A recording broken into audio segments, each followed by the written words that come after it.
దేవునికి స్తోత్రం. నిన్నటి దినాన వాక్యం మనం ధ్యానించాం కదా, అత్యాసక్తితో ప్రార్థన చేయటం ఎలా అని. ప్రార్థనలో అనేకమైన పేర్లు ఉన్నాయి ప్రార్థనకి.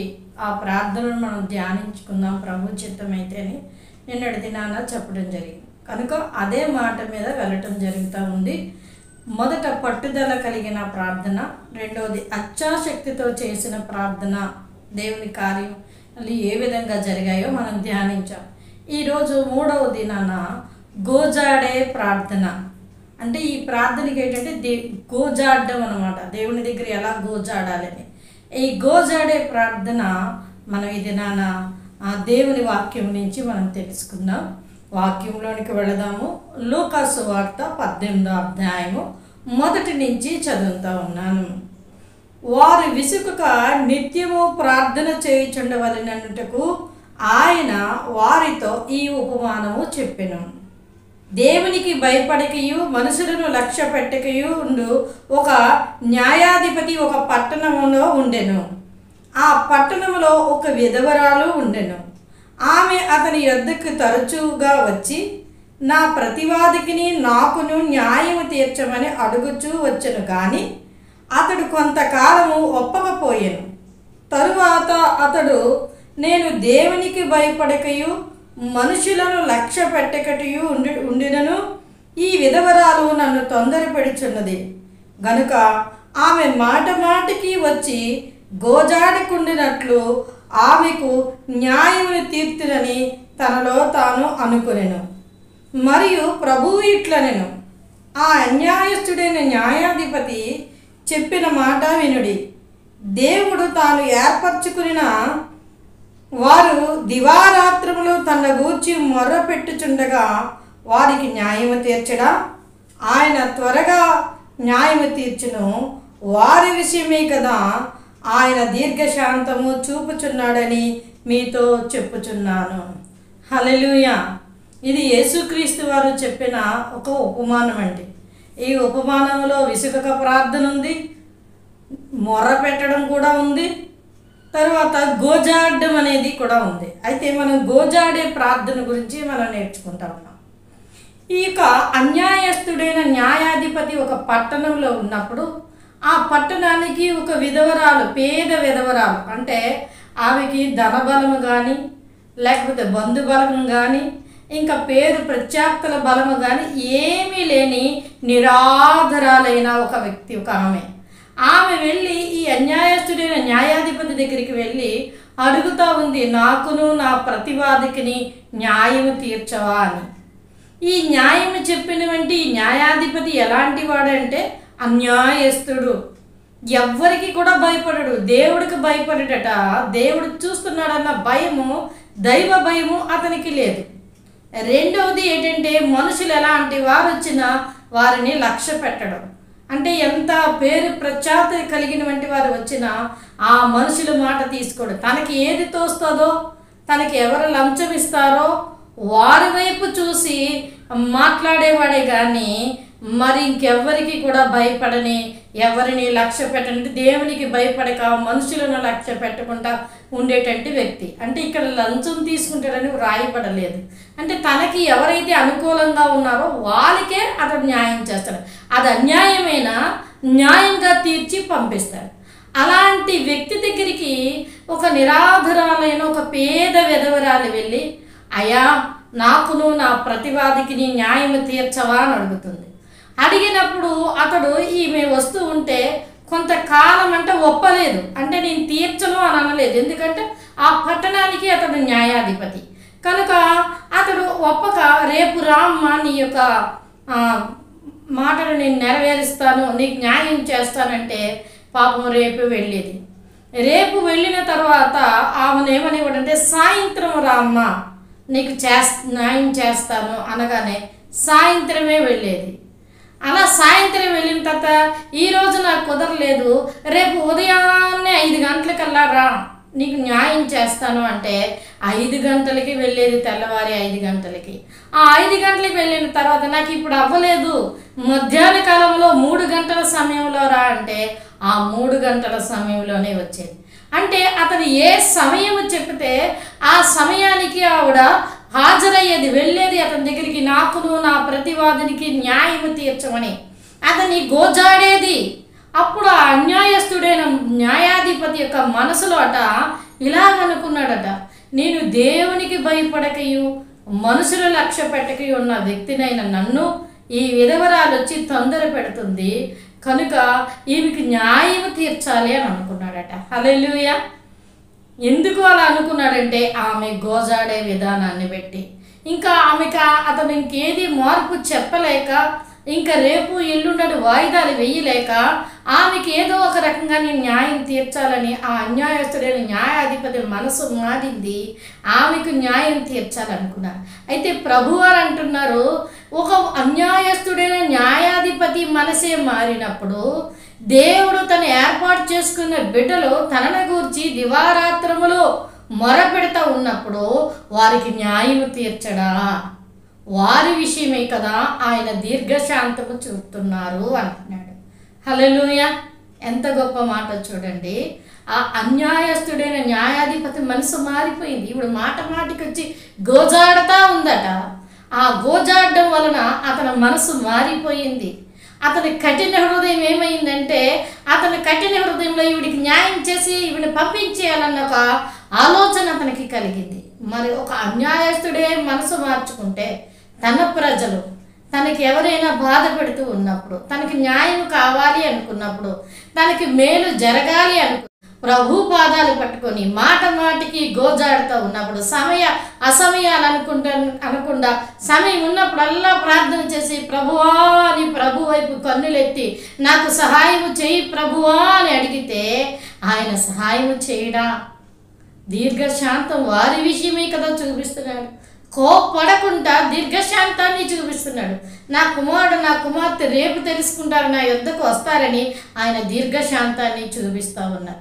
అలాంటి సమయంలో మరి వారికి అన్యాయం జరిగినప్పుడు ఆయన దేవుడు న్యాయాధిపతి, ఏ మనుషుల వైపు పక్షపాతము చూపించేవాడు కాదు. ఆయన దేవుడు నమ్ముకున్న ప్రజలే కదా అన్యాయంగా వెళ్ళిపోవచ్చు అంటే వారి వైపు నిలబడేవారు కాదు.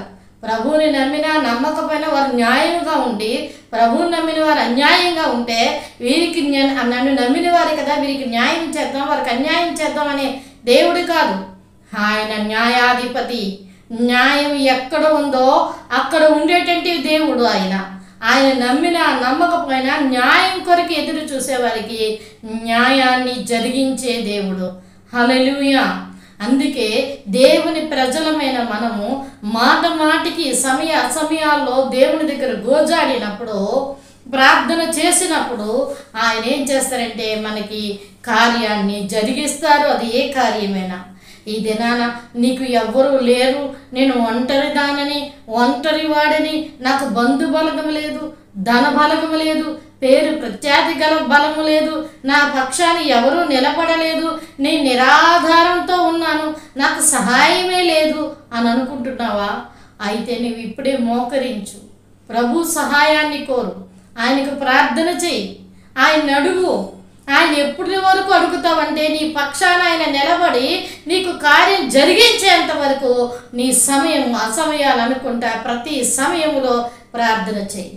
దివారాత్రములు అంటే ప్రార్థనకు ఒక సమయం లేదు.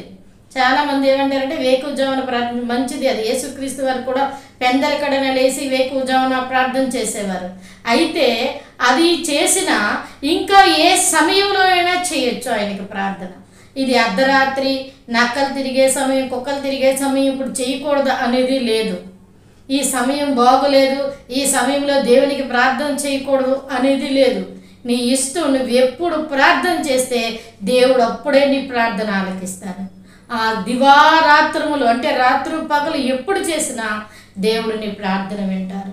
ఆయన నీకు ఆ అన్యాయస్తుడైన న్యాయాధిపతి మనసు మారినట్టుగా దేవుడు నీ విషయమై త్వరగా ఆయన తన కార్యాన్ని జరిగిస్తారు. ఎందుకంటే నా పక్షాన్ని ఎవరూ లేరండి.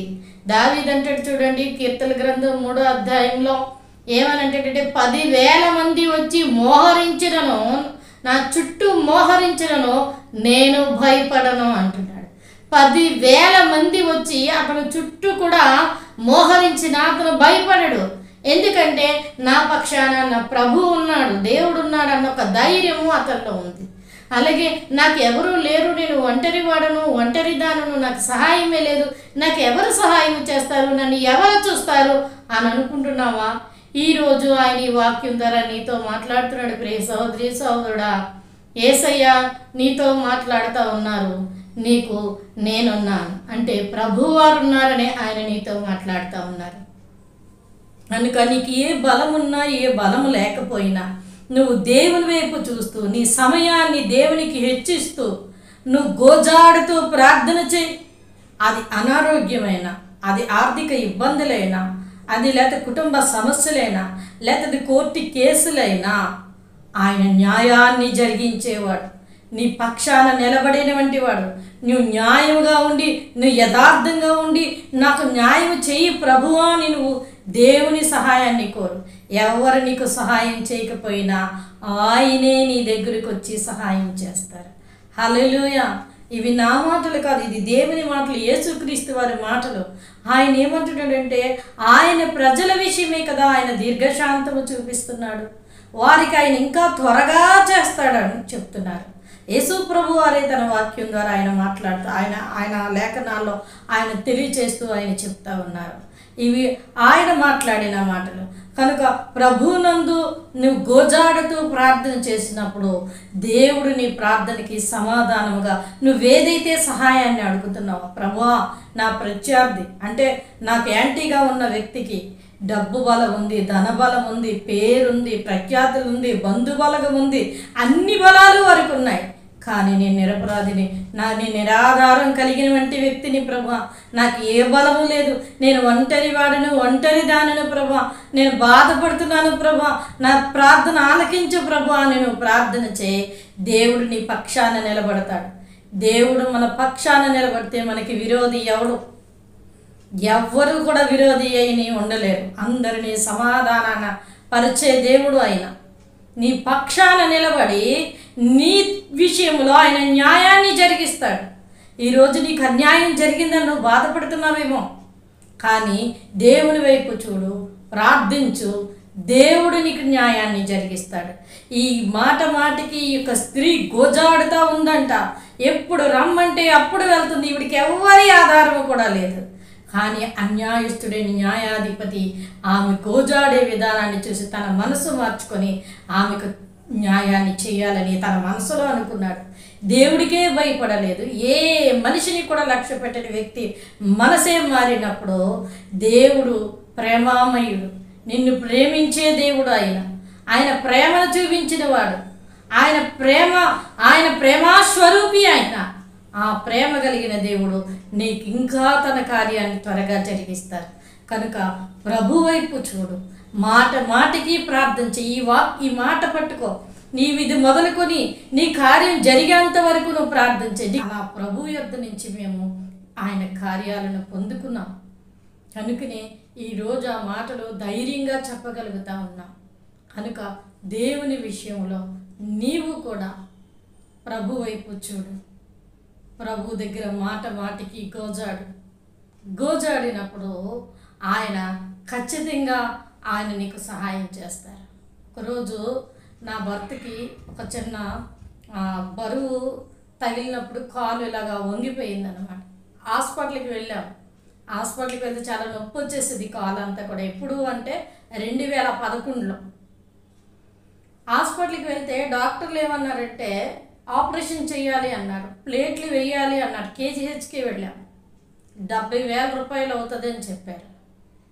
బాబాయ్ ఏంటి ఇలాగని చెప్పి అక్కడి నుంచి వచ్చి మాకు తెలిసిన డాక్టర్ గారు ఉంటే ఆ డాక్టర్ గారి ద్వారా ప్రైవేట్ డాక్టర్ దగ్గరికి వెళ్తే ప్రైవేట్ డాక్టర్లు ఏమన్నారంటే మేము చేస్తాం కానీ 1,50,000 అవుతుంది అన్నారు.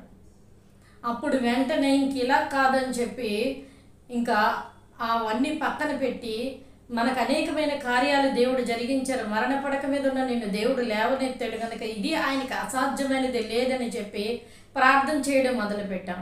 ఇంకే హాస్పిటల్కి వెళ్ళము, ఎక్కడ చూపించుకోం ప్రభా, నీవే స్వస్థపరచాలి తండ్రి అని ప్రార్థన చేయడం ప్రారంభించాను. నేనే ప్రార్థన చేయడం ప్రారంభిస్తే ఈలోపు మా చిన్నాన్నగారు ఏం చేశారంటే హెల్త్ కార్డులు త్వరగా అప్పుడే పెట్టారు. పెట్టినప్పుడు ఆ ఊరి ప్రెసిడెంట్ గారు, మా పిన్ని గారు వారి ఊరు ప్రెసిడెంట్ గారిని తీసుకొని మా చిన్నాన్న గారు వచ్చి హెల్త్ కార్డు ద్వారా ఆపరేషన్ ఫ్రీగా చేస్తారన్నారు. అప్పటికి దేవుని దగ్గర నేను నిర్ణయం తీసుకున్నాను, ఏ హాస్పిటల్కి వెళ్ళాం ప్రభువా, నువ్వు సహాయం చేయండి ప్రభువా, నువ్వు స్వస్థపరిచే దేవుడు నాయన అని చెప్పి దేవుని దగ్గర నిర్ణయం తీసుకుని ఇచ్చిన మెడిసిన్ అది అంతా కూడా పక్కన పెట్టాం. ఎందుకు అలా హాస్పిటల్కి వెళ్ళమన్నామంటే ఆయన 2 కాళ్ళలో ప్లేట్లు వేస్తారు, బరువు పట్టుకోకూడదు, మెట్లు ఎక్కకూడదు, అలాగే అతను రెస్ట్ తీసుకోవాలి, ఏ పని చేయకూడదు అన్నారు. పిల్లలు చిన్నవాళ్ళు చాలా బలహీనతలతో బాధపడుతూ ఉన్నాం. ఈ సమయంలో ఆయన అలాగ అయిపోతే మాకెంత ఉపాధి తెచ్చిన వారు ఎవరు కూడా లేరు. అందుకని దేవుని మీద ఆనుకున్నప్పుడు, గతంలో ఎన్నో కార్యాలు చూసాం కనుక దేవుని మీద ఆనుకున్నప్పుడు ఇంకా అవన్నీ పక్కన పెట్టగానే హాస్పిటల్ ఖర్చులు కాదు కదా, మెడిసిన్ అప్పుడు కొత్తగా హెల్త్ కార్డు రావడం కనుక మీరు మెడిసిన్ ఏమీ కొనుక్కోక్కర్లేదు, వాళ్ళే ఆపరేషన్ అయిన తర్వాత తిరిగి మీరు ఇంటికి రావడానికి ఛార్జీలు ఇచ్చి పంపిస్తారన్నారు. దేవునికి మాట ఇచ్చాం, ప్రార్థన చేస్తున్నాం, అసమయాలు అనుకుంటాను, ప్రార్థన చేస్తున్న సమయంలో దేవునికి మాట ఇచ్చాం. ఇప్పుడు వాళ్ళు వచ్చారు, తీసుకెళ్తామన్నారు బంధువులు. ఇప్పుడు ఏం చెప్పాలి? అప్పుడు నేనేమన్నానంటే ఇలాగ ఆ కేజీహెచ్లో చెప్పాము, మెడిసిన్ ఇచ్చారు, అది వాడమన్నారు, అది వాడితే తగ్గుతుంది అన్నారు. ఒకవేళ అది తగ్గకపోతే ఖచ్చితంగా మేము వచ్చి ఆపరేషన్ చేయించుకుంటామని వాళ్ళకి చెప్పాము. ఎందుకంటే వారు అన్యులు, వాళ్ళకి దేవుని గురించి తెలియదు, వాళ్ళు దేవుని ఎరగలేని వంటి వారు అని చెప్పగానే సరే అని చెప్పేసి మీ ఇష్టం అని చెప్పి వాళ్ళు వెళ్ళిపోయారు. అప్పుడు ప్రార్థన చేసినప్పుడు దేవుడు అతన్ని స్వస్థపరిచారు. హల్లెలూయా. ఈనాటికి ఆ ప్లేట్లు లేవు కదా, ఏమీ కూడా ఎంచుకోలేదు. చూడండి, 2011 అంటే ఇది 2024, ఎన్ని సంవత్సరాలు అయింది. అలాగే ఆయన మేడలు ఎక్కుతారు, మెట్లు ఎక్కుతారు, దిగుతారు, ఆటో వేస్తారు, పని చేస్తారు. ఇవన్నీ కూడా దేవుని నామములో ఆ గోజాడే ప్రార్థనలో దేవుడు చేసిన కార్యాలు కనుక ఆ ధైర్యంతోనే ఈరోజు మీకు చెప్పగలుగుతున్నాం. నువ్వు మాట మాటకి గోజాడుతూ దేవునికి ప్రార్థన చేసినప్పుడు, గోజాడే ప్రార్థన చేసినప్పుడు నీ జీవితంలో దేవునికి మహిమకరమైన కార్యాన్ని నువ్వు చూస్తావు, అనేకులకి ఆశీర్వాదకరంగా నిలబడతావు. ఈ రోజుకి ఆయన ప్లేట్లు వేయించుకోలేదు, ఆపరేషన్ లేదు, ఏమీ లేదు. ప్రభువారు ఎంతగానో స్వస్థపరిచారు ఆయన. కనుక దేవుని వైపు నువ్వు చూడు, గోజాడే ప్రార్థన చెయ్యి, దేవుని సహాయాన్ని కోరు, ఆయన నీకు సహాయము త్వరగా జరిగించబోతున్నాడు. కనుక దేవుడి అలా సహాయాన్ని పొందుకొని దేవుడిచ్చిన దేవుని ఆశీర్వాదాలు పొందుకోండి. ఈ కొద్ది మాటలు దేవుడు దీవించునుగాక. ఆమె. కళ్ళు మూసుకుందాం, ప్రార్థన చేసుకుందాం. మహాపరిశుద్ధుడైన మా ప్రియ పరలోక తండ్రి దేవ, ఇంతవరకు మీ పరిశుద్ధ ఆత్మశక్తి చేత మీరు నడిపించినందుకు వందనాలు. ఎత్తబడిన వాక్య సాక్ష్యాలన్నీ కూడా నూరంతులుగా ఫలించలాగున సహాయం దయచే. వాక్యం విని విడిచిపెట్టేవారిగా కాకుండా దేవా, వాక్యానుసారమైన జీవితాన్ని మాకును దయచేసి దేవా, మా ద్వారా మీరే మహిమ పొందుకోమని యేసు పరిశుద్ధ నామమున స్తుతించి వేడుకొనుచున్నాం పరమ తండ్రి. ఆమేన్. God bless you.